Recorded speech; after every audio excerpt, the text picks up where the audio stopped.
तेजस्वी साफ तौर पर कह रहे हैं कि उनका मानसिक संतुलन बिगड़ रहा है, उनका मानसिक संतुलन बिगड़ रहा है। अरे नहीं समझो, उसका मानसिक संतुलन बिगड़ने का मतलब तुम लोगों का मासिक वेतन बिगड़ जाएगा, उसका एस्टिमेट खराब हो जाएगा।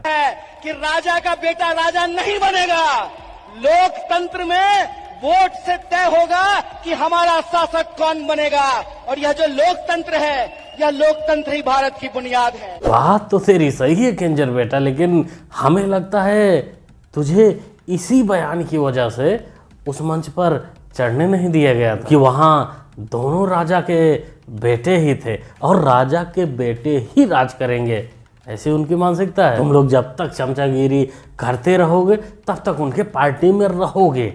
मंच की तो बात ही दूर की, नहीं तो वहाँ से भी खदेड़ दिए जाओगे जैसे यहाँ जूते मार के भगाए गए हो।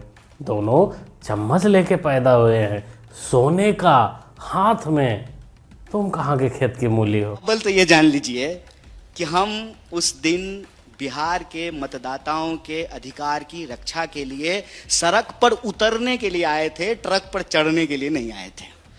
जहां ट्रक पर चढ़ने और उतरने का सवाल है, ये मुद्दा नहीं है। ये बिना आप चढ़े थे कि नहीं चढ़े थे? नहीं, मतलब क्या जरूरी है ये बताइए, कोई जरूरी तो नहीं। जरूरी है बचवा, जरूरी है। आज तू बेइज्जत हो गया है तो तू अब बहाना मारना चालू कर दिया है। और एक बात याद रखो, कान खोलकर सुन लो कि सपा से अखिलेश यादव, आरजेडी से भटूरा और कांग्रेस से राहुल गांधी, इनके आगे जो आने की कोशिश करेगा उसको ऐसे ही खदेड़ दिया जाएगा, यूँ कहें कि पेल दिया जाएगा, चच्चा हो या सगा भाई ही क्यों ना। आप गठबंधन की हालत नहीं देख रहे हैं, अपने ही नेताओं को धक्का दे के भगा रहे हैं वो लोग। कन्हैया कुमार एक तेज तर्रार युवा नेता है, उनको मंच पे नहीं चढ़ने दिया जा रहा है, धक्के मार के सिक्योरिटी वाले किनारे कर दे रहे हैं। पप्पू यादव कांग्रेस के समर्थन में हमेशा खड़े रहते हैं, उनको धक्का दे के किनारे कर दिया। तो आप बताइए क्या गठबंधन? अकेले लड़ेंगे। आप ये भी चुनाव लड़ेंगे बिहार में, और इनको समय से पता चल गया है कि भाई अकेले में ही फायदा है। राजा के लौंडों के साथ लड़ेंगे तो मिलकर गाली खानी पड़ेगी, और सबसे ज़्यादा गाली हम लोगों को ही खानी पड़ेगी, क्योंकि राजा के बेटे तो नहीं मानेंगे कि नहीं हमारे वजह से चुनाव हार गए। वो कहेंगे ये जितने भी फालतू के हमने गठबंधन किए थे, ठगबंधन किए थे, उनकी वजह से हार गए, इसलिए ये अब अकेला गाली खाना चाहते हैं। ये वही लोग थे जो 2024 में वादे कसमें सब कुछ किया करते थे कि जब तक हम मोदी जी को नहीं हरा देते तब तक हमारा हाथ एक दूसरे के हाथ से जुड़ा रहेगा, लेकिन उखाड़ कुछ नहीं पाए ये लोग। और आज तो कांग्रेसानंद महाराज भी कह रहे हैं कि तुम लोग नहीं हिला पाए हो। अब ये तो हम कैसे बता सकते हैं, टक्कर देने के लिए लोग आ रहे हैं और दे रहे हैं। अभी तक तो टस से मस नहीं कर पाए हैं। मोदी जी जहाँ खड़े हैं हम वहीं पे खड़े हैं, अभी तक उनको कहाँ हिला पाए। एक विपक्ष है ट्वीट का खेल खेलते, भाई जाइए 100 MLA है, लड़िए, ताकत दिखाइए, सड़क पर लाठी खाइए। घर में बैठ करके जब आप डिप्टी सीएम थे, अब कटिहार में नरसंहार हुआ था जादवों का, एक अपराधी को पकड़ने में आपको 6 महीना लग गया, और आप गए भी नहीं उस नरसंहार मनिहारी में। मारे बा हर दिन नरसंहार हो रहा, बक्सर में हुआ, आप ही के छपरा में, सीमान में हुआ, तो क्यों नहीं गए सीमान? राजपूत था इसलिए नहीं गए, नहीं तो क्या आप यादव क्या क्यों नहीं गए? गोलू मोलू पप्पू जी, अभी तो चुनाव के डेट भी नहीं अनाउंस हुए हैं, अभी से तुम लोग एक दूसरे के ऊपर जूता बजाना स्टार्ट कर दिए। सब्र कर लो थोड़ा, इंतजार कर लो थोड़ा, बाद में तो जूता और एक दूसरे को गाली करना ही है।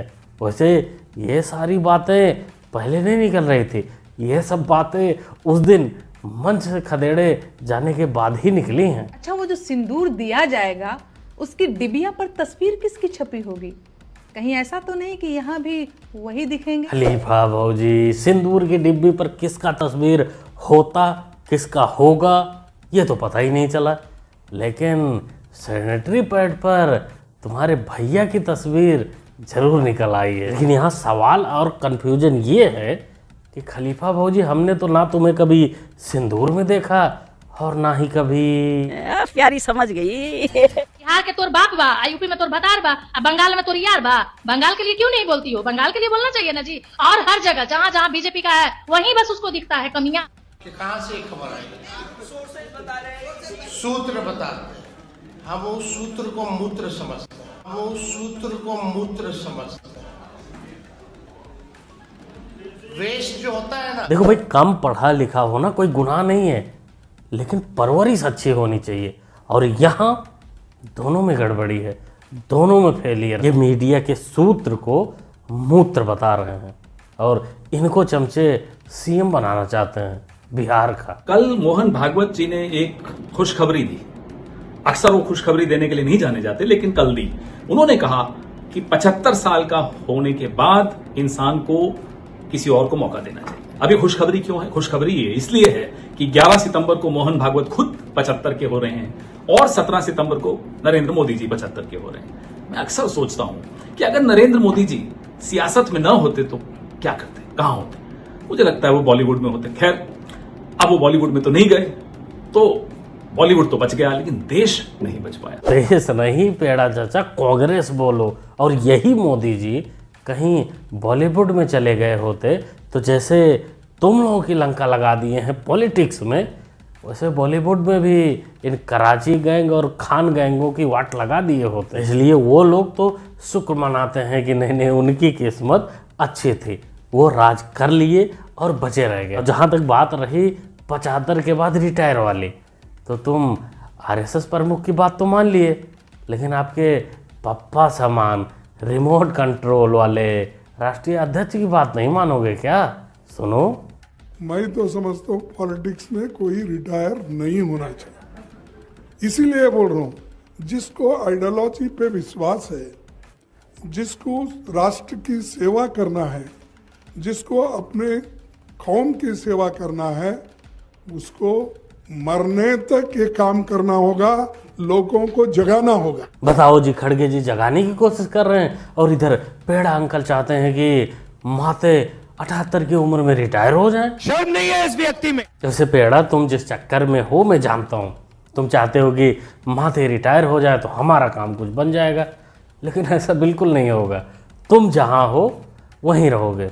आई मीन टू से घिसने वाला, चप्पल चाटने वाला, तलवे चाटने वाला, वो काम परफेक्ट रहेगा आपके लिए। पहलगांव का इंसिडेंट होने के बाद ऑल पार्टी मीटिंग बुलाने के बाद हम लोग, मैं, राहुल जी और पूरे पार्टी के लोग चले गए, लेकिन मोदी जी 2 बार अपोजिशन पार्टी की मीटिंग बुलाने के बावजूद भी उस मीटिंग में उन्होंने नहीं आया।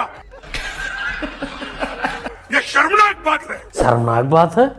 अरे चाचा, वो प्रधानमंत्री हैं, तुम्हारे पार्टी के रिमोट कंट्रोल नहीं कि जहां मन करे जहां तुम बुलाओ वहीं पहुंच जाएंगे। वैसे भी पहलगाम घटना का जो ऑल पार्टी मीटिंग था, वो प्रधानमंत्री का मीटिंग नहीं था, वो था गृह मंत्री और विदेश मंत्री के बीच। वहाँ तुम लोगों को पहुँचना था। आगे प्रधानमंत्री जो थे वो देश के जो सेना प्रमुख लोग हैं उनसे मुलाकात कर रहे थे, उनसे मीटिंग कर रहे थे, उनको ब्रीफिंग दे रहे थे। बांग्लादेशी क्यों आएगा यार?